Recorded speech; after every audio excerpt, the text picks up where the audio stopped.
was a part that got combined with the Israeli Shloma Right. when they were in the diaspora, and it became Solomon, and then the tales of the Arabian Nights and that kind of stuff. Mm-hmm. It glorified Shalman more than King Solomon of Israel. So a lot of the things attributed to King Solomon of Israel were really to Shalmaneser the first and the second, Right. who even had a weapon of war from the gods that was a fire weapon that went ahead of their troops and destroyed the enemy troops ahead of them.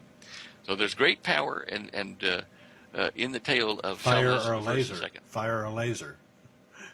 Well, who knows? But it was something they could see, and they ran. Something they could see, and they ran, right. The young boy, Prince Salman, is really taking the reins when he shouldn't be. By law, his cousin Mohammed bin Nayef, who they call MBN in the halls of the How government. old is this guy? I think he just turned 31. Oh, man. Yeah, isn't that interesting? Isn't that interesting? Very interesting. And you know exactly why I just said that too. Understand the ministry of beautiful. Jesus started when he was 30. Yeah, So the beautiful land will be covered in pitch according to prophecy. What is the beautiful land? Saudi Arabia, that area, the beautiful land, covered in pitch, I'll be darned. covered in oil.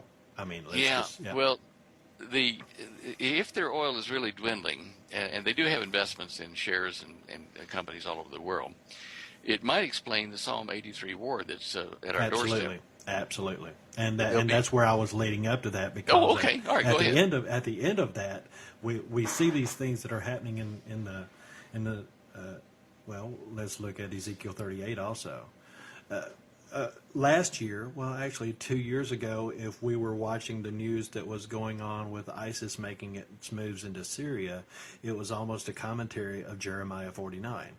I told my wife I was reading the news one day. I used to do the news every afternoon on GY Radio, and I was reading along, and I said, wait a minute, and I went right to Jeremiah 49 and talked about the movement of ISIS going down through to Damascus and towards Damascus. So these times are very. Well, you know Holly's new book. Did I tell you she just released a new book? Mm-mm. It's called Prophetic Perils: End Time Events Revealed. It's about 536 pages. Weighs about 4 pounds. But it is a ripper on current events related to biblical prophecies being fulfilled right under our noses. And one of the interesting chapters that she has in there covers the Psalm 83 war, and of course the Gog-Magog war. But the Psalm 83 war, she says, and Scripture says this, Saudi Arabia will lead a consortium of Arab nations against Israel and be destroyed. That's right. Now, and will be covered in pitch. Well, because you got to understand what Mecca is. See, Mecca, you got Mecca, and then you got the Temple Mount. Both of these being sacred to the Muslim people, but Mecca will be destroyed. That's where the dark star is. You know where I'm talking about, the stone, the dark stone. Yeah. The Mecca stone. So that's the reason that there is the mosque on the Temple Mount right now, because eventually the Muslims plan on going in and taking over Israel through Syria. That's according to prophecy. But if you look at the Quran, actually, the ISIS whole goal is to draw Rome to Dabiq, which actually Rome in modern times would be the United States. Who else is the most political power or the most powerful nation militarily on the planet? Look at our government system. Look at our monetary system. Look at the way that even our Congress and Senate and government is set up, just like ancient Rome. Look at the debauchery that's going on in this country. We're falling from the inside out. The church has turned into a political arena instead of what it should be, exactly like ancient Rome. I mean, e pluribus unum on our money should tell us everything. Yeah. We're in Latin, jurisprudent Latin.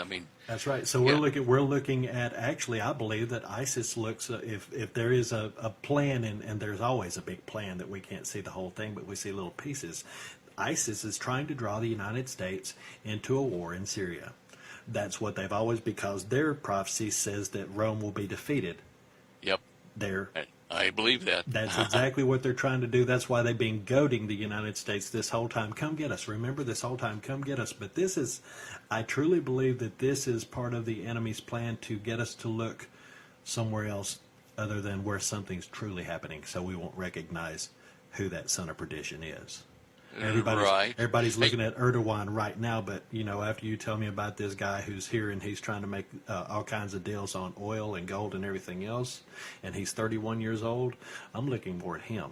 Yeah. Now let me say something that's Christians will probably get upset with me about this, but I study all kinds of documents trying to find parallels, and in the writing of Nostradamus, he says the third Antichrist name will be Mabus, M-A-B-U-S.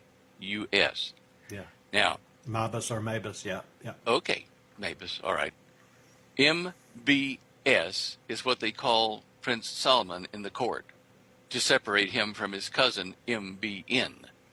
And he formed an Arabic union of 34 countries, A-U. Are you kidding me? I am not kidding you. That is amazing. As you were saying, I'm thinking, wait a minute, Arab Union. I'm thinking the same thing. Mabus. That is something. Yeah, and I, consider the source, but still, it's... Well, wait a minute. Wait a minute now.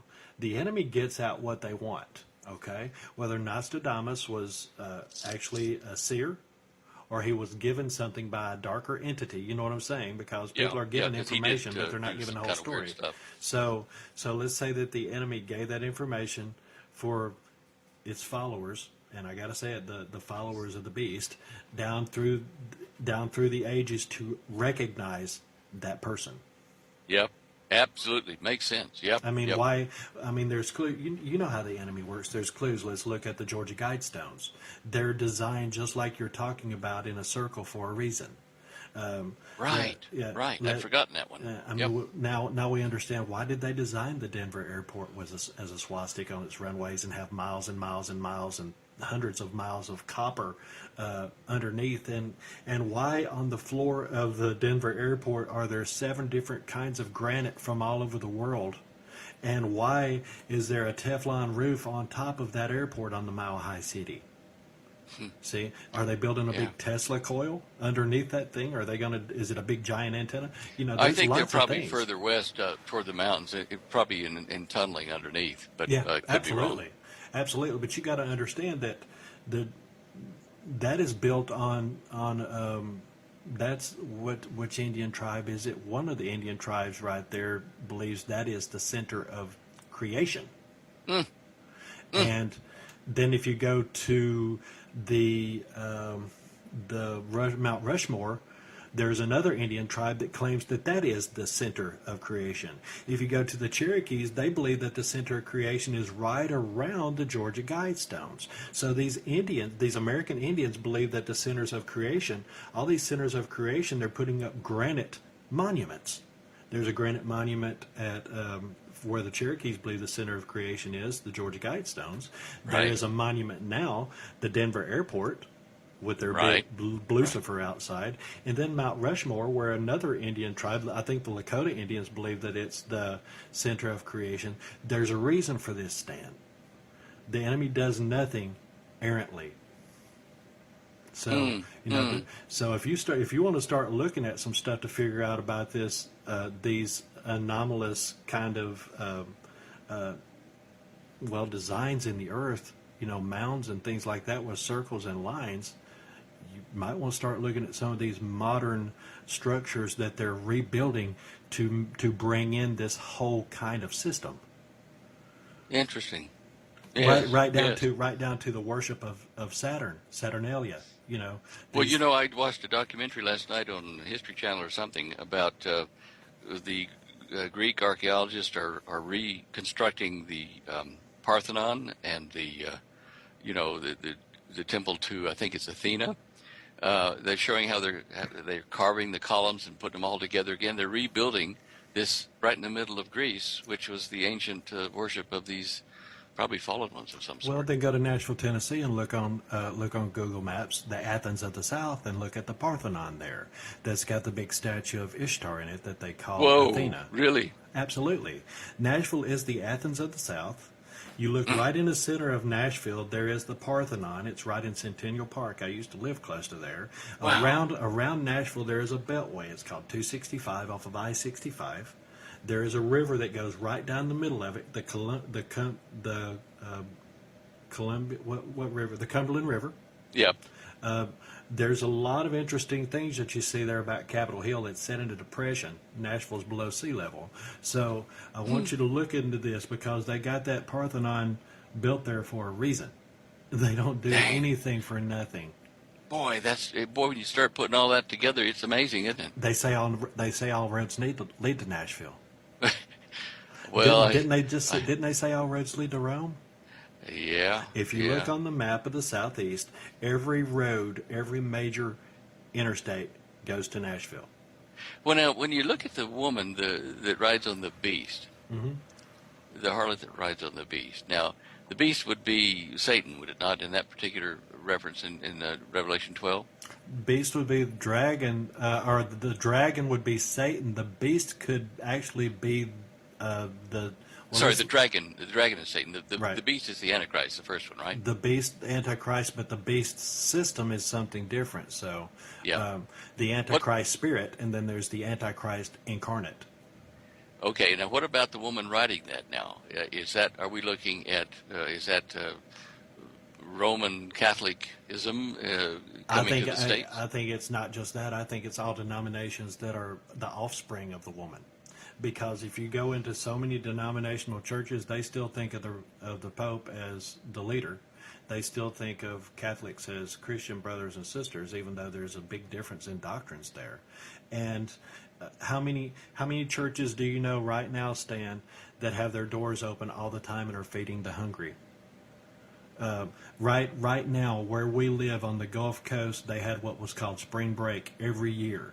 I bet you there's 100 churches within about a 10-mile radius of where I live.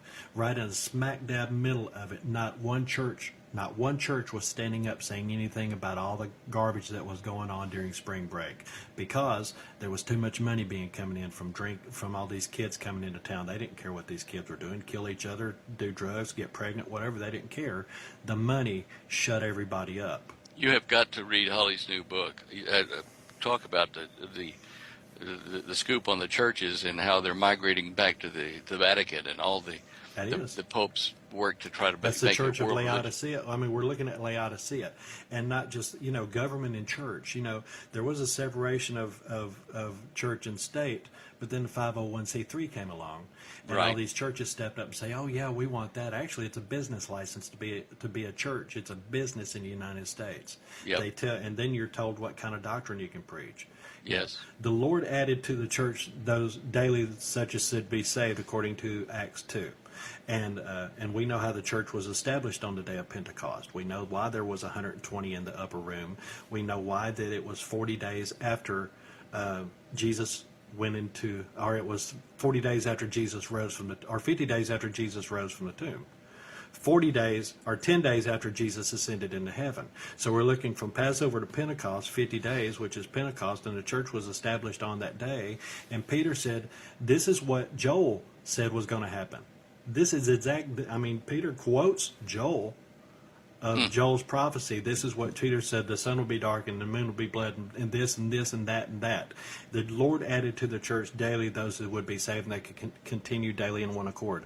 Brother, I was raised a Southern Baptist, but I know there's over 600 different kinds of Baptist churches. Yeah. There's no agreement there. So the enemy has done such a wonderful job of confusing people's faith and turned it into doctrine. And everybody thinks they're right.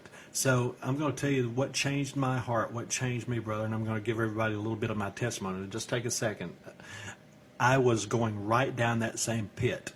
I wasn't hearing anything the Lord had to tell me. I was listening to everything every man had to say to me, and I finally said, Lord, take it all away from me. I give you my home. I give you my family. I give you my life. I give you my job. I'll give you everything. Just let me serve you. I want to hear you only.